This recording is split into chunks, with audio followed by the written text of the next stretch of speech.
Hello and welcome back to the Brit Iron podcast. Today is episode 25 in our season preview and individual team run through.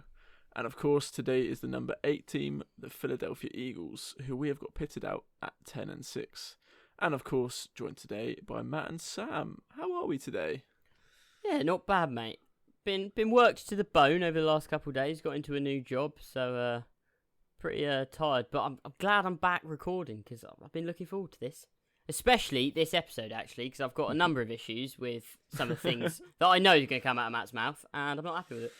Sounds like every episode, to be honest, mate. Yeah, Let's be honest. Like yin and By yang. the end of this season, we won't be able to do podcasts just because me and Matt will have such animosity between us. Yeah. Like, It's just going to end in a boxing match or something. we'll have to record separately. It'd be like, is it The Rock and one of the actors in Fast and Furious? They Oh yeah. I know what you mean. they just weren't able to film because they hate each other so much.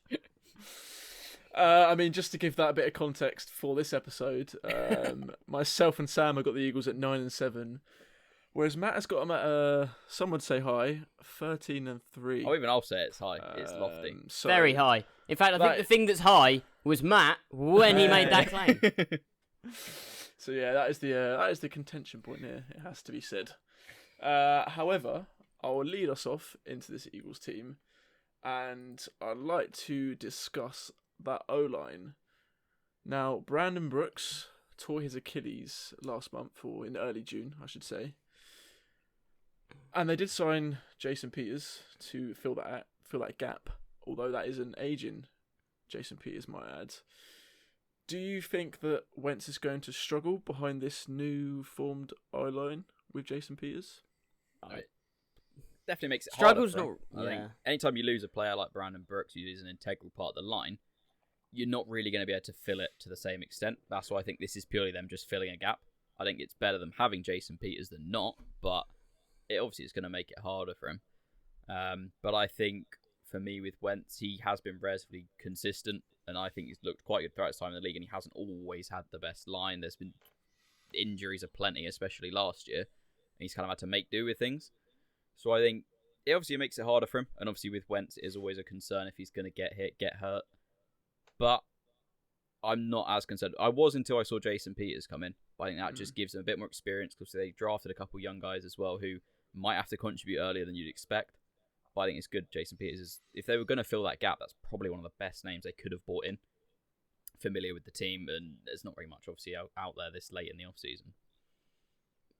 I think when you say will he struggle behind the O-line, I think struggle's probably not the best word to kind of explain the knock-on effects of this Brooks kind of loss. Like, yes, losing Brooks is a massive hit on the team. To lose a guy who last season was ranked as one of the top 2 linemen at his position in the league by PFF is always going to be a huge loss. And it's a shame for the Eagles because they've been, for the last couple years really, they've just been that team that seems to always be hit with these massive injuries.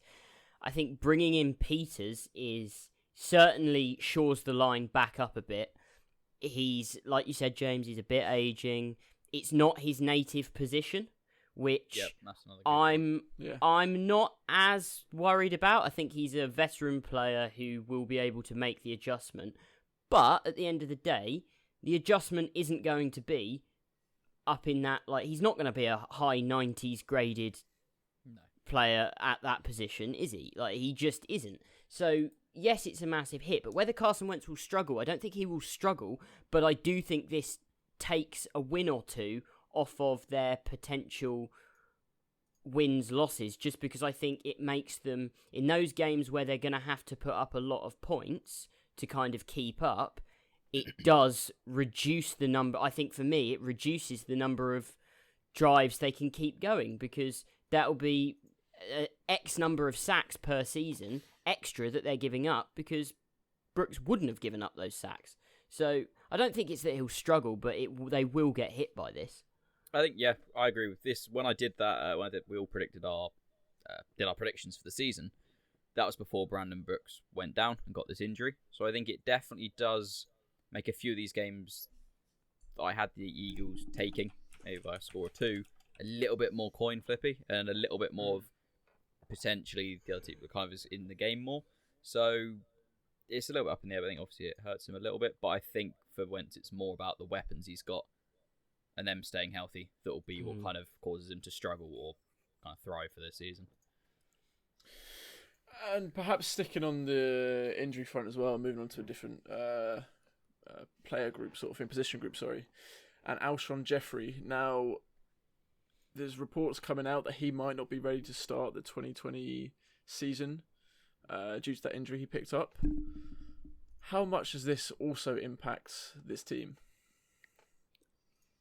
I'm not sure it actually does that much. I think a lot of people, like Alshon Jeffrey, for a couple of years now, has not been the same guy that people kind of remember him being.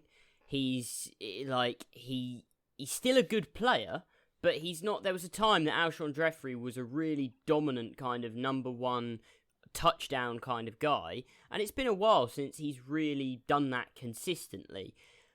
I think when you look back at last year, arguably the thing that they were missing the most was that deep threat. Once Deshaun Jackson went down, that's when you kind of started to think, like, the difference in week 1 when Deshaun Jackson got on the field and just kind of burnt for those 2 massive touchdowns last year. And then he goes out, and for a couple of weeks there, they were really struggling to kind of keep it going. So I think that Alshon Jeffrey, yes, he's a big guy, he's a big red zone guy.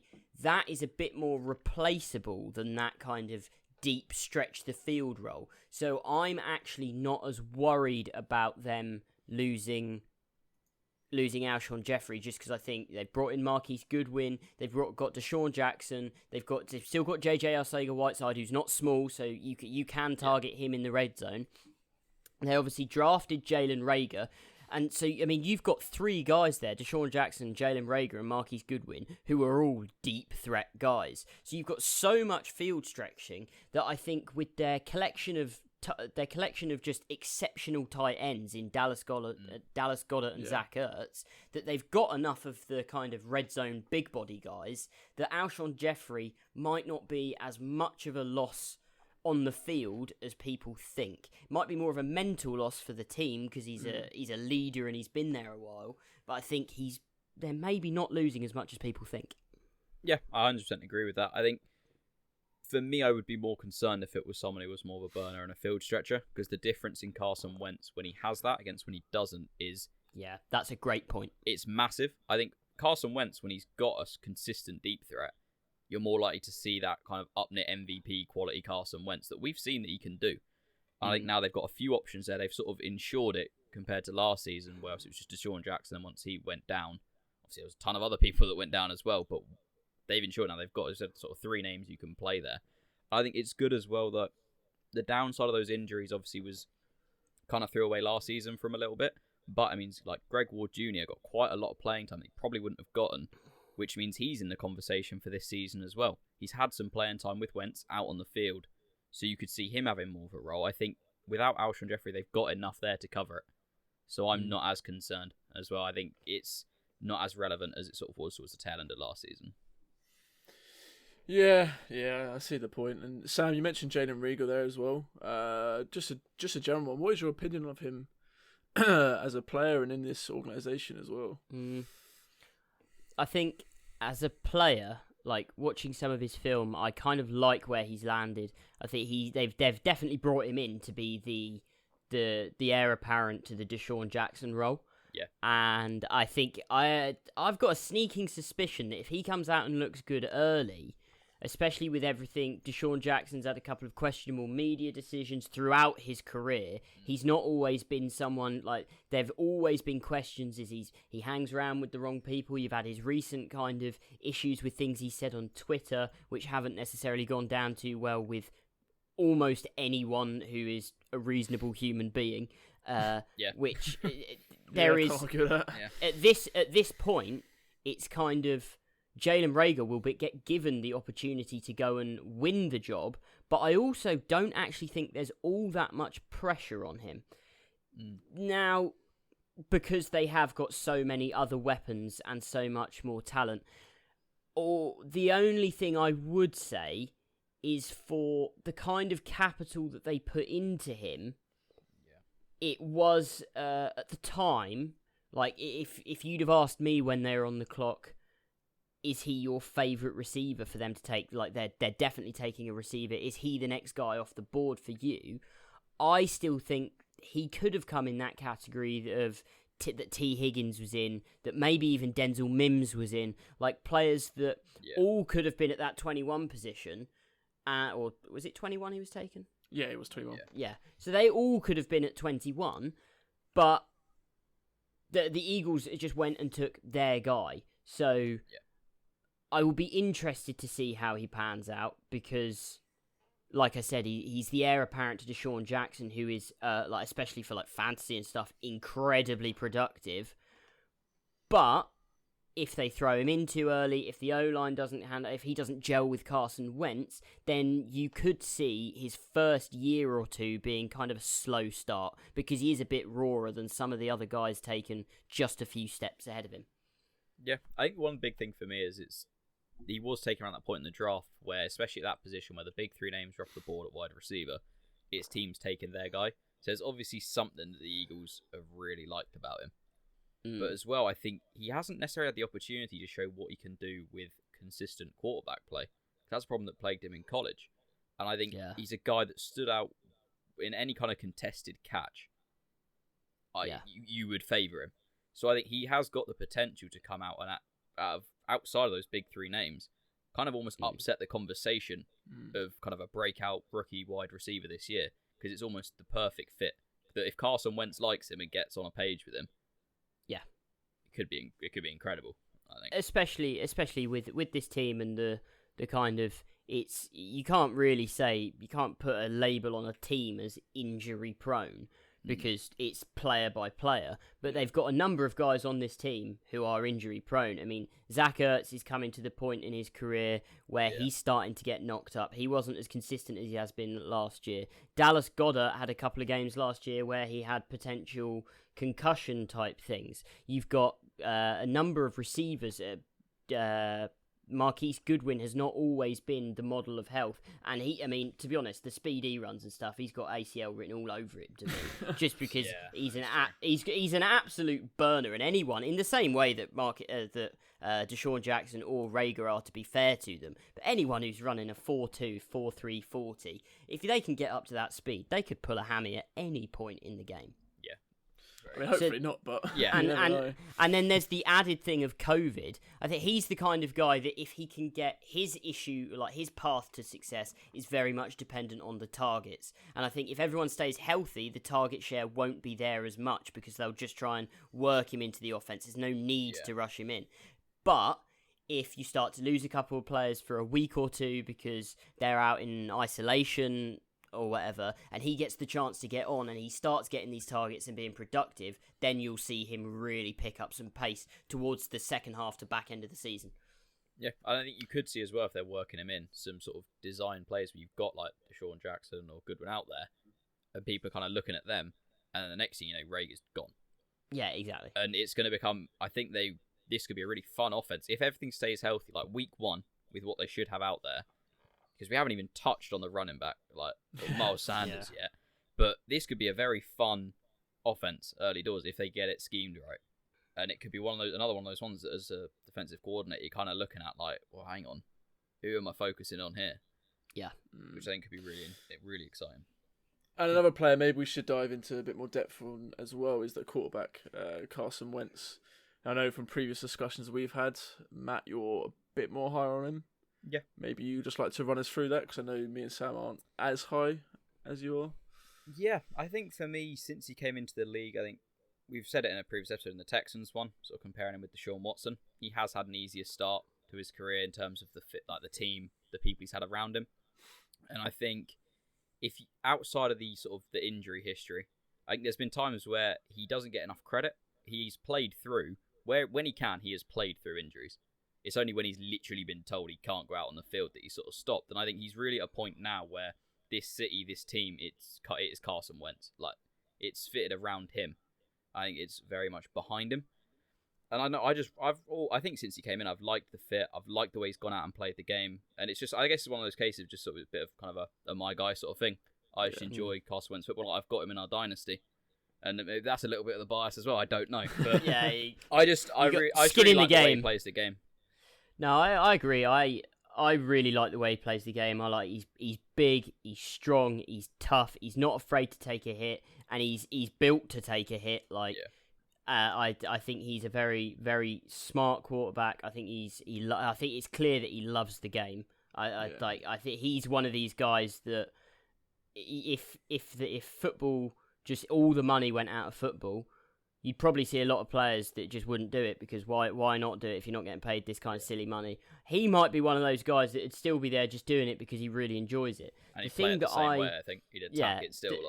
My kind of con on Carson Wentz, and I wouldn't even call it a con, because the way I look at it is that Carson Wentz for me is on that kind of bracket of probably one of the top 5, like, in my opinion, like upcoming quarterbacks. If you take out all of the guys in the league at the moment, like Drew Brees, all of the future Hall of Fame kind of caliber guys, and anyone under the age of 30, he's in that top 5, like really verging on calling elite. The thing that I think that he lacks, which you have seen with a number of other players at some level, is the consistency. So, like, a great example is last year. Game 1, Carson Wentz comes out with Deshaun Jackson, with most of his weapons, and he looks like a burner. And after that first week, you're thinking, right, I mean, if he's playing like this in week 1, imagine by week 5, this could be another MVP caliber year. Yeah. And then by the middle of the season, they've fallen apart. That yes, they've lost a lot of weapons. That you can give some accreditation to. But there were a number of games where Carson Wentz's play just fell apart. Credit to him, at the end, he put together one of the best 5-game stretches from a quarterback in the NFL last year, from a quarterback standpoint, in those last couple games to make it to the playoffs.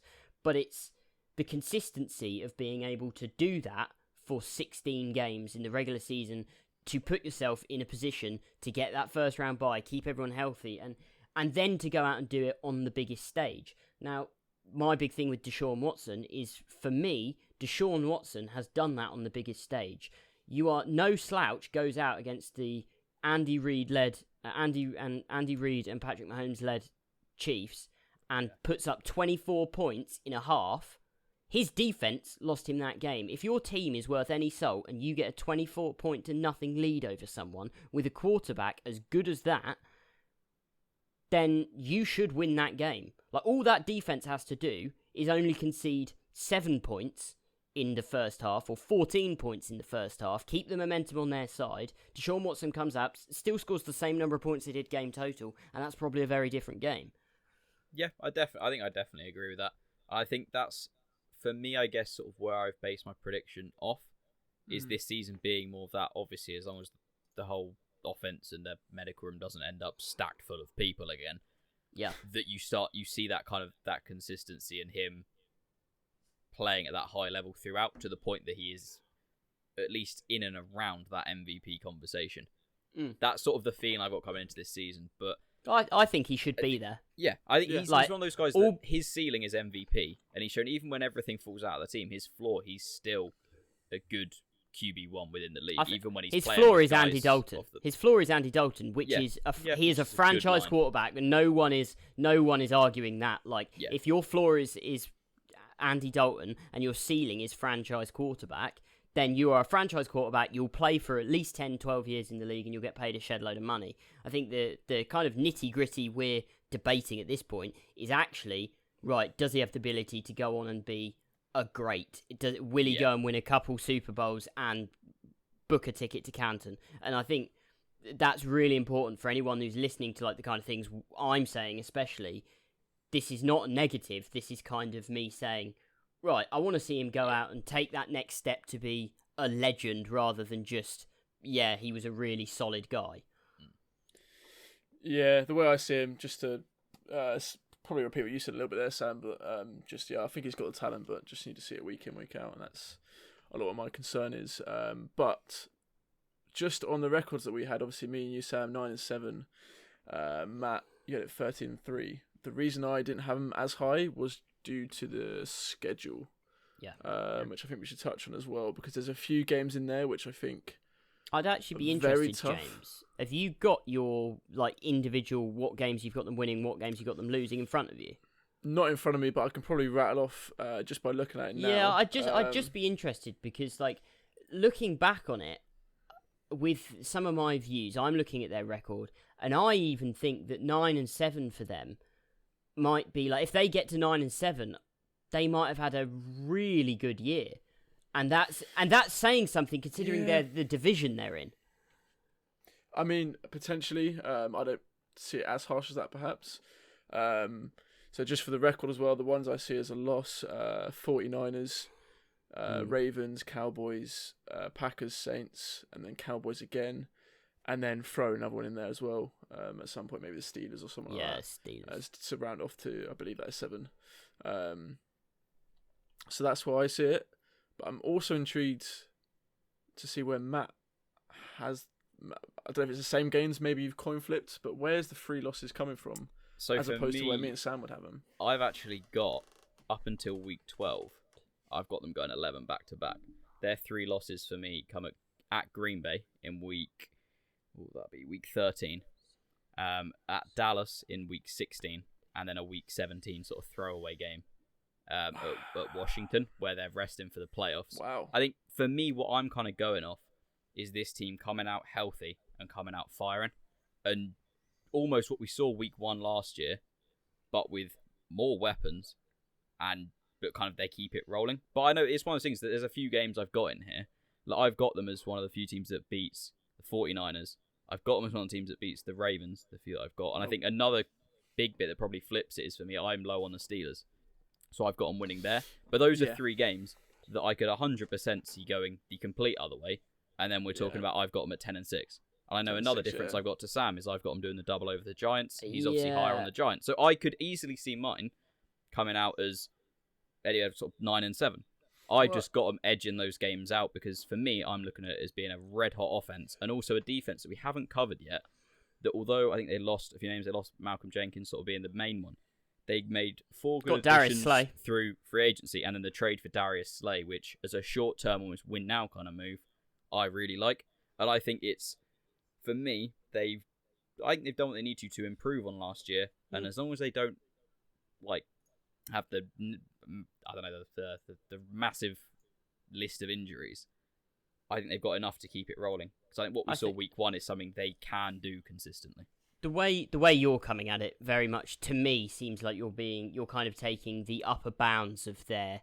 If you take what you think they're going to do, what we think they could achieve, you're going for the upper bounds. I mean, I've got them at 9-7, which I think is quite. I even now looking through compared to the last time I did it, I've just added up. They've got 9 games against teams that we, in our rankings, have as either playoff teams or teams that will be in the hunt. So either solid playoff teams or teams that are going to be in the hunt for a spot. So if they can go 9-7, and that's assuming they sweep the Giants and they sweep the Redskins. I think they'll sweep the Redskins, very little issue. But I do think that there is a chance that with a dodgy game from the defense that the Giants could sneak one purely off the fact that the Giants' offense has the potential to be okay. So even if they sweep those 2, you're going to beat the Bengals, and I'm giving them the win against the Rams as well. They've still got to play the Niners, who are locked in playoff team. The Steelers, who for us are a team that are in the hunt. The Ravens, locked in playoff team. The Dallas Cowboys twice, who are going to be an in the hunt team. The Browns, who we have as a playoff team, but in that in the hunt area. The Green Bay Packers, who are in the hunt around same area. I think we had the Browns, Packers, and Cowboys all back to back to back around the playoff spot. Then they play the Saints. Then they play Cardinals, give them the win. Then they play Dallas again, which is they've got 9. If they get to 9-7, 10-6, they're not just a team that's made the playoffs. They're a team that's made the playoffs against some solid side and could make 100%. A deep run at it. So it's that kind of if you're a Philly fan and you're sat here in January looking at a wildcard game or something and you've made it to the playoffs with a good record, then I think you've got all the opportunity in the world to kind of go all the way. Yeah, I definitely see that opportunity as well. But maybe we should move on to the fantasy side of things because time is of the essence at this point. No worries. And speak about the running back room, which you've only alluded to by this point. Now, I see obviously two names there, Miles Sanders and Corey Clement, with probably Miles Sanders being the guy for me. 100%. Personally. Yeah. Steer But clear of Corey Clement. Yep. what value are you Steer putting on him clear. then? 0. I think... No, wait, Sanders. That is. Sanders. For Sanders, first or second round, I think, for me. Yeah, he's one of those guys that's going to be going around the turn, if not a little bit earlier if you've got a guy who's high on him. And I think potentially rightfully so. I think he's another guy we could be talking about as... I mean, it's all... What is it at the moment? It's almost a conversation of that top 7 of running backs in fantasy that arguably should go picks 1 to 7. His upside is within that. But I think because he hasn't quite shown it yet, and you're predicting if you're taking that's the breakout. But I wouldn't be shocked if this time next year it's... Okay, so it's now 1 to 8 is kind of settled, and he slots in wherever within that gap. I think this could be a big season for him. Little bit, you've got to see what the line does. Obviously, it affects Wentz, it affects him too. But I really like him for this season. Yeah, no, I'm exactly the same. And I think for me, outside of him, over Corey Clement, I'd prefer Boston Scott. He had a few flashy moments down the stretch last year when he had to come in an offense that was in disarray. There was just not that much around him, but in more designed uses. And if there is any issue for Miles Sanders, I wouldn't be shocked to see Boston Scott beat out Corey Clement. For me personally, and I think Boston Scott's a guy that he's not going to be drafting him. Like, I don't think unless someone is really going for it in your draft, but he's definitely someone that you could pick up on the waivers and keep an eye on fab-wise because he could be a little bit of value there. Yeah, there certainly is some value there, I think, as well. Okay, maybe to shift it on to the wide receiver front. Now, obviously, we mentioned a few names earlier: Alshon Jeffrey, Deshaun Jackson, Marquise Goodwin, and of course the rookie Rager.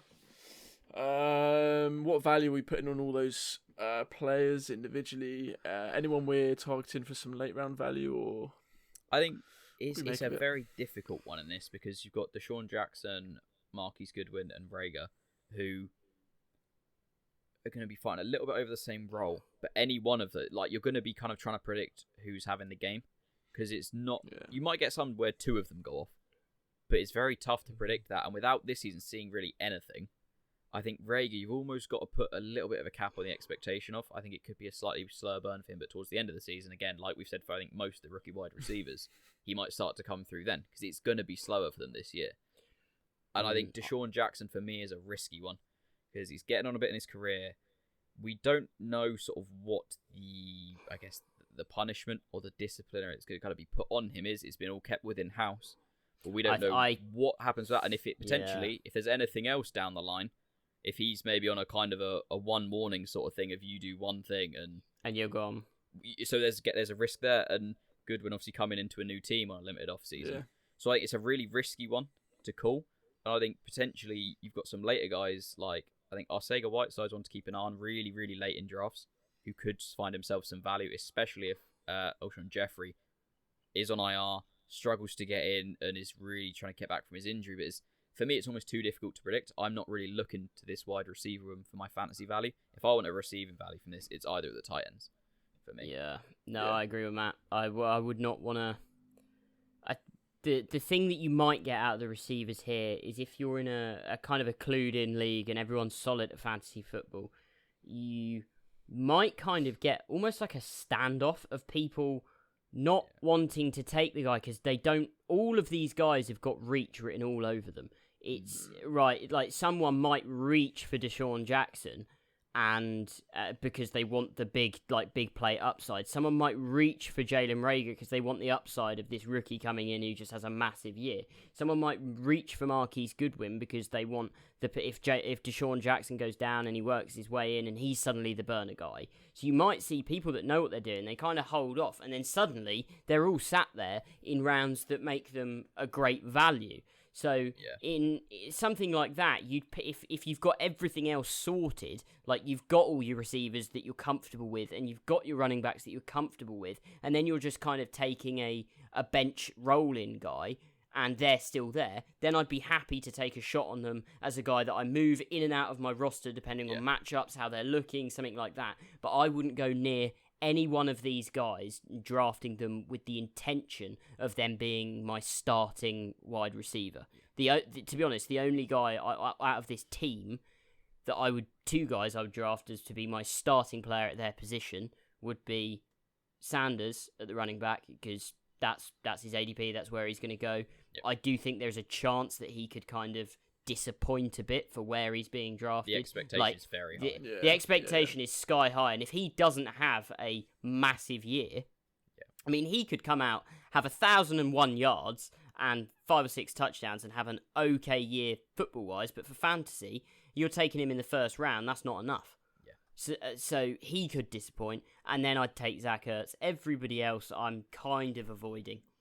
There's one player and name you missed out for me. Jake Elliott. Oh, big kick. If you got a kicker in your league, I think just he's a hate Jake dependable Elliott. choice. I hate Jake Elliott after that his rookie year, after he destroyed the hopes and dreams of the Giants getting a win when he scored that 63-yard field goal. So I've blocked him out. That's why I forgot about him. He's a hell of a kicker. That's what I'll say. I mean, he's good, but he's no Justin Tucker as well. No, but there it is. You know. I think another name Justin for me Tucker. that just because of his ADP, and it's gonna be obvious, but it's Wentz, who's been going around the 11th to 10th range in some of the mocks I've done. And Carson Wentz, the ceiling we've already discussed. If you can get him in the 10th or 11th, the ceiling for that's him league is winning potentially. The ceiling for him is probably second best fantasy quarterback in his division. That's probably the ceiling, isn't it?